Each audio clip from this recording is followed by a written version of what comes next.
এই মুহূর্তে দর্শক বন্ধুগণ আপনারা দেখছেন টিভি সকাল ইউটিউব চ্যানেল। আর এই রাজ্য রাজনীতিতেই প্রথম ধাপে পূর্ব মেদিনীপুর জেলার বিধানসভা ভিত্তিক, আমরা যদি জেলা ভিত্তিক জনমত সমীক্ষা তুলে ধরি তাহলে পূর্ব মেদিনীপুর জেলা শুভেন্দু অধিকারীর গড় এক সময়ের দাপট। আর সেই দাপট যদি উত্তরবঙ্গে যদি আমরা একটু ফলাফলটা যদি চিত্রটা দেখি তাহলে উত্তরবঙ্গে বিজেপি ভালো ফলাফল করতে পারে, কেননা সেখানে পাহাড় এলাকা যেমন দার্জিলিংয়ে ব্যাপক হারে বিজেপি একটা এগিয়ে থাকার বার্তা। কিন্তু আমরা সরাসরি পূর্ব মেদিনীপুর জেলায় 16টি বিধানসভা আসনে কোন দল কয়টি আসন পাচ্ছে আর এই নিয়ে পর্যালোচনা করছি। প্রথম থেকে শেষ পর্যন্ত দেখবেন।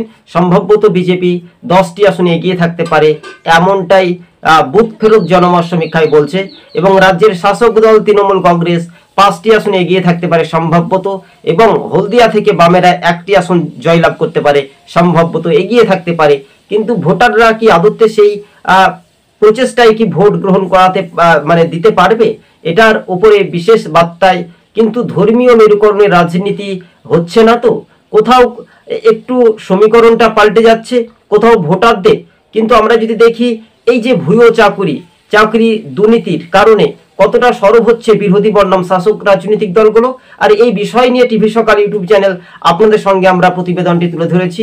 কেননা ভোটারদের একটা ইস্যু, আর সেখানে শিল্পাঞ্চল, আর সেখানেই কিন্তু সমবায় নির্বাচনে তৃণমূল বিজেপি সিপিএম একেবারে টক্করে লড়াই। কিন্তু সমবায় নির্বাচন আমরা কাকে বলবো? কৃষকের যে সংগঠন, কৃষকের যে কার্ড থাকার সত্ত্বেও তারা সেই ভোটটা দেয়, কিন্তু সাধারণ মানুষ তো আর ভোট নয়, সেটা কৃষকদেরই ভোট। কিন্তু এবার 2026-এ কারো তো পৌষ মাস, কারো তো সর্বনাশ, এমনটাই পর্যালোচনা করে দেখা যাচ্ছে। তবে এই সমীক্ষা হুবহু অনেকটাই মিলে যেতে পারে। পশ্চিমবঙ্গে কি পরিবর্তনের হাওয়া দেখতে পাচ্ছে জনগণ? প্রত্যাবর্তন না পরিবর্তন? আজ আপনাদের সঙ্গে আমরা খুবই সংক্ষেপে তুলে ধরার চেষ্টা করছি। দেখুন, শিশির অধিকারী, শুভেন্দু অধিকারী গড় নামে পরিচিত এক সময়ের দাপট যা রাজ্য রাজনীতিতেই। তবে সামান্য তুলনামূলকভাবে রাজ্যের শাসক দল তৃণমূল পূর্ব মেদিনীপুর জেলা জুড়ে তারা পিছিয়ে থাকতে পারে, তবুও তারা কিন্তু 5টি আসন জয়লাভ করতে পারে সম্ভবত। কিন্তু বিজেপি একেবারে র্যাঙ্কিং করছে যে শুভেন্দু অধিকারীর জেলায় যে গড়, আর সেই জেলা ভিত্তিক আজকের সার্ভে জনমত সমীক্ষা আপনাদের সঙ্গে আমরা তুলে ধরেছি। দর্শক বন্ধুগণ, আজকে ছিল আমাদের এই পর্যন্ত প্রতিবেদন।